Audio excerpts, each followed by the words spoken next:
He kept knocking down those wide open shots the defense just gave him, and even pulled off these kinda slow looking but crafty behind the back drives. So Yang Hansen, finally shaking off that rough debut and dropping 16 points, gets another shot at the Warriors at home.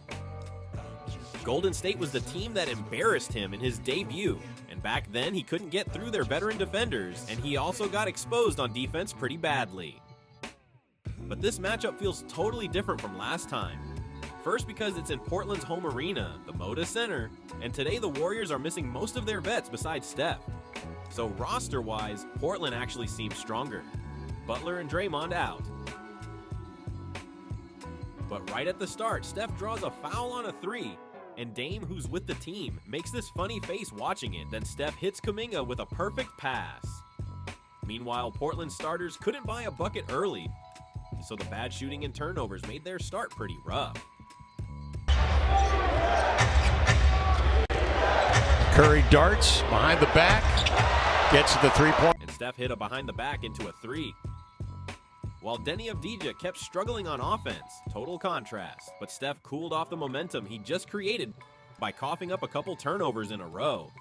And that's when Donovan Clingan hit a three to settle Portland down.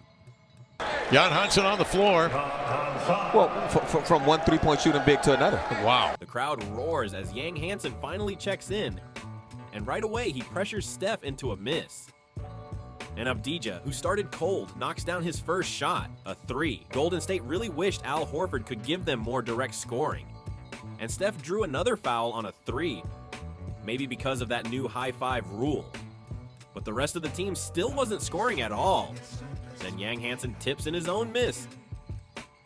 And Steph turns it over again against Sissoko's tough defense. Both teams are scoring, but man, the turnovers are insane. After a short shift, Yang Hansen heads back to the bench. Playing to their identity this preseason, guys. Hey, Tom, today in our conference, Michael Holton made an excellent point, as he so often does. Clingan comes back in and slams Kevin Love's pass, and Portland keeps rolling after recovering from that rough start. Golden State needed someone to spark them, and Gary Payton II, who used to play in Portland, tried to help, but their short-handed bench just couldn't keep up. While Drew Holiday was tossing alley-oops from the three-point line, and Portland's whole squad was doing their jobs and pulling ahead. Warriors' first quarter threes, 1 for 11. Everyone not named Steph was basically useless for Golden State. Even though Portland kept turning the ball over a bunch, Brandon Podziemski's slump was seriously disappointing, and he couldn't hold things down at all when Steph sat. So Portland's lead shot past 10 just like that.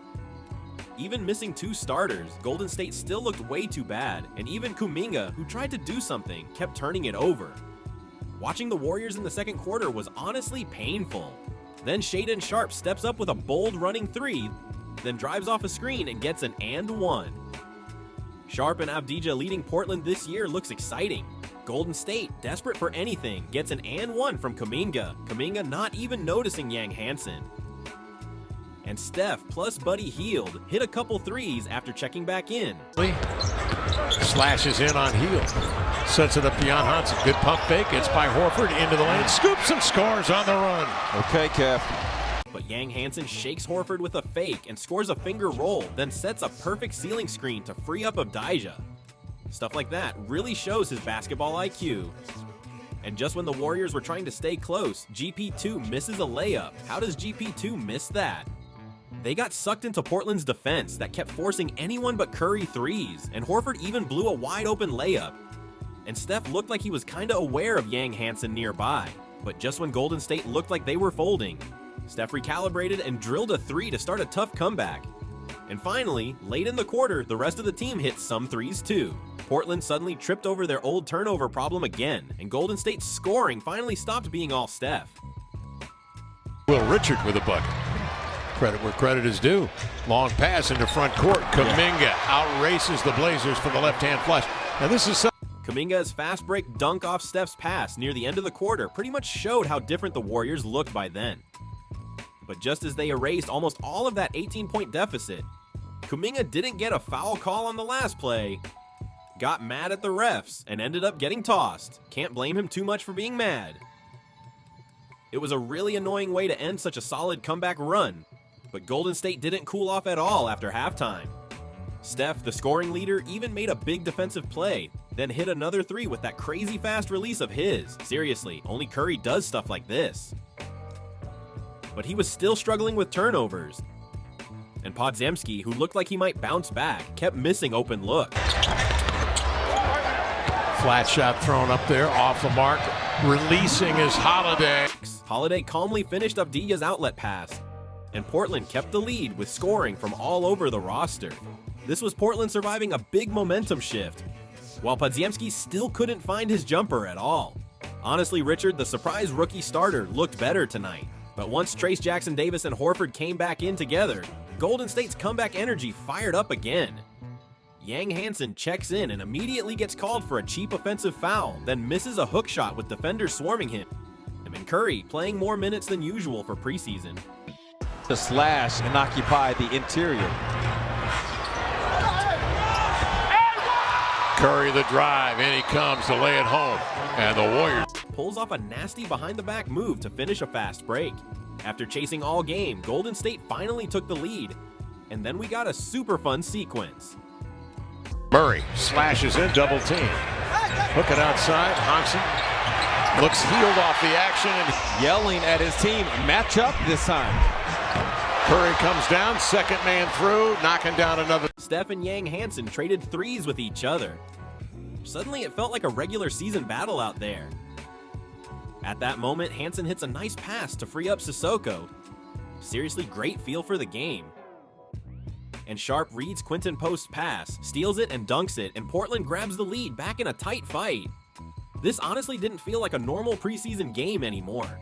Golden State didn't need to push too hard on the road, so they finally pulled Steph and the rest of the starters. Portland, meanwhile, kept their starters in for the final quarter, showing they wanted this win way more. But surprisingly, Golden State's second unit didn't fall behind, and compared to Portland's lineup on the floor, it was kind of embarrassing for Portland. So Coach Billups finally subbed in the bench guys too. Now the last thing to watch was whether Yang Hansen would shine, but his pick and roll defense was still a weak spot. And even when he almost stopped Jackson-Davis, it ended in a foul. I mean, expecting elite speed from a 216-centimeter guy is tough, but he didn't finish the game on a low note, since he finally blocked Jackson-Davis, who had been challenging him. You can tell that they place a lot of value on this, and they bring in, of course, none other than Steph Curry, Steph's brother, in this. So then hit a driving layup after a couple nice fakes. Still, his mobility issues showed till the very end, and Golden State won even the bench vs bench stretch to take the game. Yang Hansen had some really bright moments today, and his basketball IQ made up for a lot of flaws, but he couldn't handle the defense and fouls issue from his slow feet, and without fixing that, real minutes might be hard to come by. Meanwhile, Steph took full advantage of the new rules and dropped 28 points, basically wrapping up his preseason shape. Can't wait to see how spicy Curry gets this season.